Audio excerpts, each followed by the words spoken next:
Hello everyone. Launch access for 2 rupees in airports.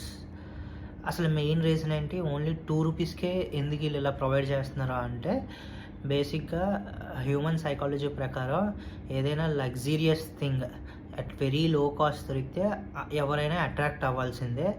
So, ఈ banks వాళ్ళు దీన్ని ఒక బిజినెస్ స్ట్రాటజీ కింద కస్టమర్స్‌ని అట్రాక్ట్ చేయడానికే ఇలాంటి స్కీమ్స్ అన్నీ పెడతారు. సో, మనం లాంచ్ యాక్సెస్ చేయాలంటే మన దగ్గర ఉన్న కార్డ్ లైక్ మినిమమ్ క్రైటీరియాస్ని ఫుల్ఫిల్ చేయాల్సి ఉంటుంది. ఫస్ట్ థింగ్ ఏంటంటే స్పెండ్ లిమిట్ అనమాట.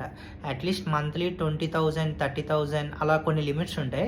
అవి కంటిన్యూ లైక్ స్పెండ్ చేస్తేనే ఆ కార్డ్కి ఎలిజిబిలిటీ ఉంటుంది. నెక్స్ట్ థింగ్ ఏంటంటే మనం ఈ లాంచ్ యాక్సెస్ని ఎప్పుడు కావాలంటే అప్పుడు పొందలేము. క్వార్టర్లీ వన్సే పొందగలం అనమాట. సో ఇయర్లీ 4 టైమ్సే పొందగలం. ఇంకోటి థింగ్ ఏంటంటే కార్డ్లో డిఫరెంట్ టైప్స్ ఆఫ్ కార్డ్స్ ఉంటాయి. లైక్ రూపే కార్డ్ అనేసి, వీసా కార్డ్ అనేసి, ప్రీపెయిడ్ కార్డ్ అనేసి, ప్రివిలేజ్ కార్డ్ అనేసి ఇలా కొన్ని కార్డ్స్ ఉంటాయి అన్నమాట. కొన్ని కార్డ్స్కి మాత్రమే ఈ లాంచ్ యాక్సెస్ అనేది ఉంటుంది. ఇలాంటి స్కీమ్స్ పెట్టడం వల్ల వాళ్ళకి కస్టమర్ అక్విజిషన్ అనేది చాలా ఈజీ అవుతుంది. చాలామంది ఇంట్రెస్ట్ చూపిస్తారు. దీనివల్ల వాళ్ళ బిజినెస్లో చాలా ప్రాఫిట్స్ తెచ్చుకోవచ్చు.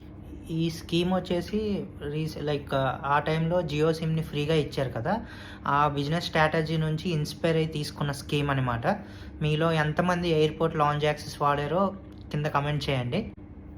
నేను చేసే కంటెంట్ రోజు మీకు ఇంట్రెస్టింగ్గా అనిపిస్తే ఒక కమెంట్ కానీ, లైక్ కానీ, ఒక సబ్స్క్రైబ్ కానీ చేయండి. దీనివల్ల నాకు చాలా మోటివేషన్ వస్తుంది. ఇంకా కొన్ని మంచి కంటెంట్తో మీ ముందుకు రాగలుగుతాను.